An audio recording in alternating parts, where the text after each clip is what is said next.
Hari ni aku bagi diri aku 3 jam dengan RM30. Misi aku simple, nak buktikan yang Shah Alam tu bukan bandar yang membosankan.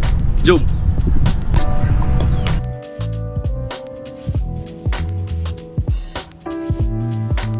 Kalau kau tanya aku, inilah tempat yang paling menggambarkan sisi sebenar Shah Alam. Dekat tengah bandar yang sibuk ni, kita masih lagi ada ruang hijau yang membuatkan kita rasa tenang sekejap. Ada yang datang jogging, berkayak, ada juga yang duduk ambil angin je.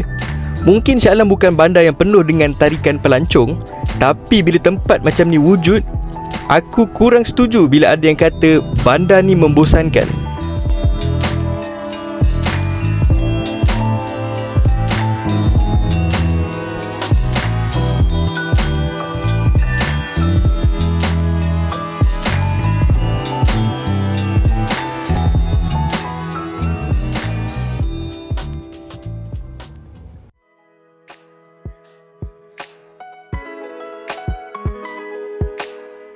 Bila orang sebut Shah Alam je, ramai terus fikir pasal taman ataupun masjid biru.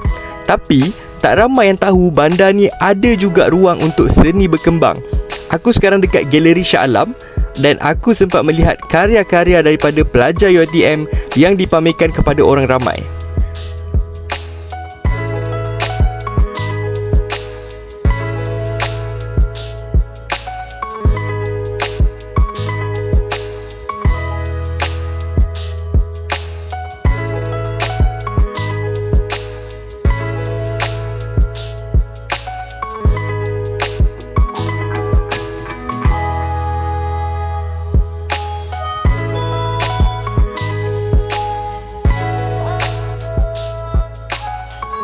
Galeri Shah Alam ni juga kerap menganjurkan pelbagai pameran dan acara seni sepanjang tahun.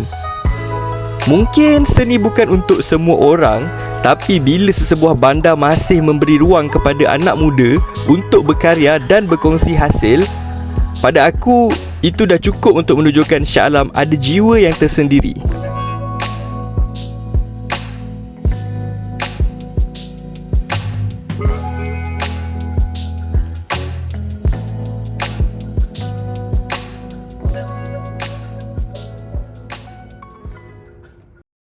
Aku baru keluar daripada Galeri Shah Alam. Tadi ada satu pameran, tajuk dia The Arts of Fashion Expression, and aku rasa itu student UiTM yang buat. So kat belakang ni Galeri Shah Alam.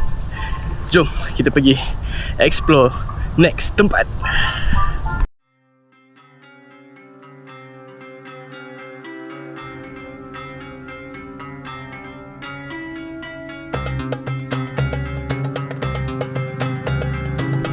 Kalau ada satu tempat yang betul-betul menjadi identiti Shah Alam, inilah tempat dia, Masjid Sultan Salahuddin Abdul Aziz Shah atau dikenali sebagai Masjid Biru.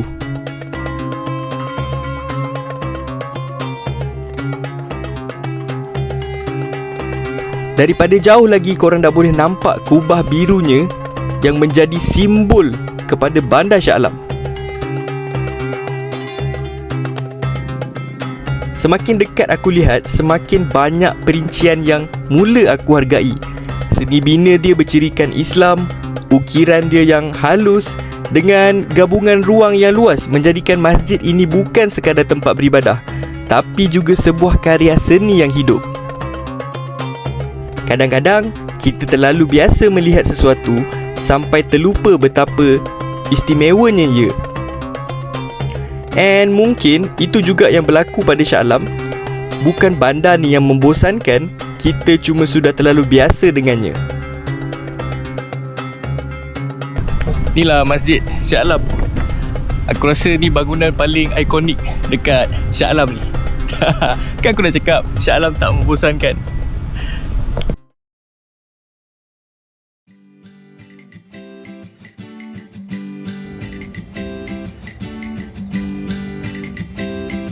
satu lagi tempat yang sering menjadi pilihan orang Shah Alam ialah Tasik Raja Lumur.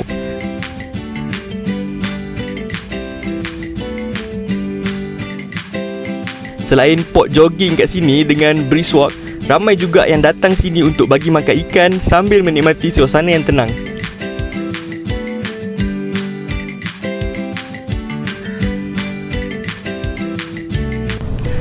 Dekat Shah Alam ni ada beberapa tasik yang dekat tengah-tengah center Shah Alam ni. Aku sekarang dekat Tasik Timur ataupun Tasik Raja Lumur. Ni dekat belah timur sekali. Tasik Shah Alam. Tasik Shah Alam ni dia terbahagi kepada 3. Kat sini pun ramai juga orang jogging petang-petang, orang brisk walk. Ada satu benda yang aku nak tunjuk dekat korang.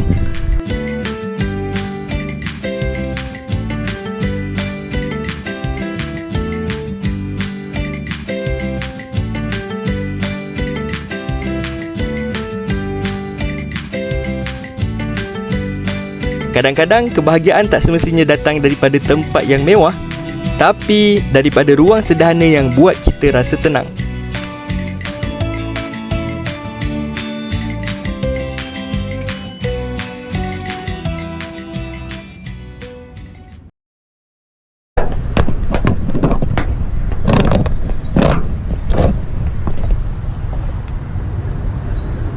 Okey, jom pergi next location yang terakhir.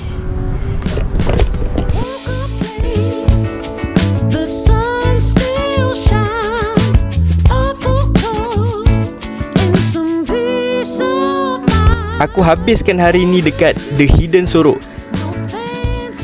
Tempat yang sederhana tapi suasananya cukup tenang untuk berehat sambil menikmati nasi lemak dan secawan kopi. Mungkin inilah cara terbaik untuk mengakhiri eksplorasi hari ini. Jadi, adakah Shah Alam bandar yang membosankan?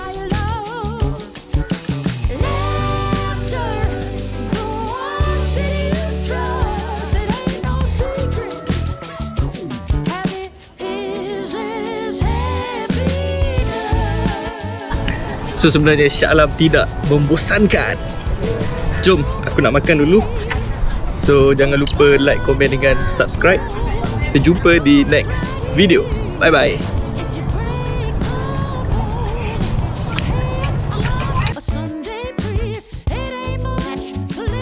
Aku datang hari ini untuk cari jawapan dan aku rasa aku dah jumpa. Shah Alam bukan bandar yang bosan. Ia sebuah bandar yang kisahnya jarang diceritakan. Mungkin kita cuma perlu lebih berjalan untuk melihatnya.